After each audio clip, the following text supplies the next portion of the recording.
দুইটা ইম্পর্টেন্ট বিষয় নিয়ে আমাদের কথা বলার আছে। প্রথম বিষয়টা হচ্ছে আমরা ইতিমধ্যে খবর পেয়েছি যে বাংলাদেশের প্রায় 15টি ব্রিজে যে টোল দেওয়ার যে ব্যবস্থাটি এইটি বন্ধ করে দেওয়া হয়েছে স্টুডেন্টদের কথা বলে। আমাদের জায়গা থেকে স্পষ্ট বার্তা, এটি রাষ্ট্রের একটি যে আয়, এই আয়ের একটি অংশ এই ব্রিজগুলোতে যে টোল দেওয়ার বিষয়টি। সো কেউ স্টুডেন্টদের কথা বলে হোক, বৈষম্য বিরোধী ছাত্র আন্দোলনের কথা বলে হোক, এই নামের অপব্যবহার করে কেউ বাংলাদেশের কোথাও ভুলে এই কাজ করবেন না। প্রত্যেকটি ব্রিজে টোল দিবে, এমনকি বৈষম্য বিরোধী ছাত্র আন্দোলনের ব্যানারে কোনো যদি ত্রাণের ট্রাকও বাংলাদেশের যে কোনো জায়গায় যায়, সেই ট্রাকও টোলের টাকাটি দিয়ে তারপরে যাবে। কারণ এই রাষ্ট্রকে যদি আমরা স্টেবল করতে চাই, আমার রাষ্ট্রের যে অর্থনৈতিক অবস্থা সেটিকে আগে স্টেবল করতে হবে। কিন্তু ক্ষমতার অপব্যবহার করার যে নোংরা সংস্কৃতি ছিল এত বছর ধরে, এখন আপনি যদি সামান্য কিছু একটি অস্থিতিশীল অবস্থা দেখে আবার সে ক্ষমতার অপব্যবহার করেন এবং আপনার কথা মতো কোনো একটি জায়গায় ব্রিজে টোল দেওয়া বন্ধ করে দেন কিংবা কোনো একটি স্টিকার দেখে পার হয়ে যান, এটিকে আমরা কোনোদিনও সমর্থন করি না। আমাদের জায়গা থেকে স্পষ্ট বার্তা, অবশ্যই প্রত্যেকটি ব্রিজে এই টোল যেটি সেটি টোল দিয়ে যেতে হবে।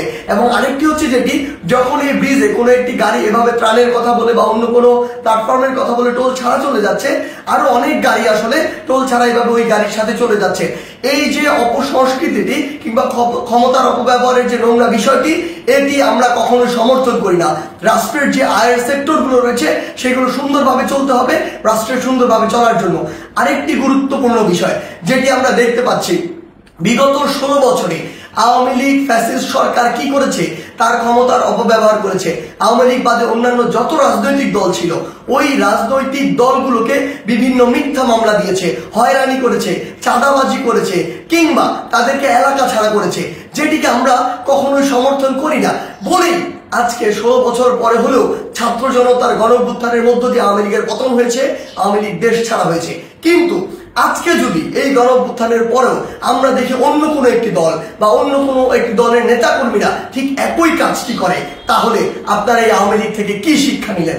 একটা জিনিস মনে রাখবেন, আমরা আসলে এই নির্যাতকের পরিবর্তন চাই না, আমরা এই নির্যাতনের যে সিস্টেমটি সেটির পরিবর্তন চাই। আমাদের জায়গা থেকে স্পষ্ট বার্তা, আপনাদের চোখের সামনে স্টিল জ্বলন্ত অনেকগুলো উদাহরণ রয়েছে, সেগুলো থেকে শিক্ষা নিন, না হলে জনগণ আপনাদেরকে আস্থা করে নিক্ষেপ করবে। আমরা যেন এটি না দেখি যে কাউকে আবারও মিথ্যা মামলার ওই চক্রটিতে যেতে হচ্ছে, কাউকে আবারও কোনো দোষ ছাড়া বিনা দোষে ঘর বাড়ি ছাড়া করা হচ্ছে, ঘর বাড়ি ভেঙে দেওয়া হচ্ছে কিংবা তাদেরকে নির্যাতনের শিকার করা হচ্ছে, কিংবা আমরা শুনছি দেশের বিভিন্ন জায়গায় একটি চাঁদাবাজির নতুন চক্র গড়ে উঠছে।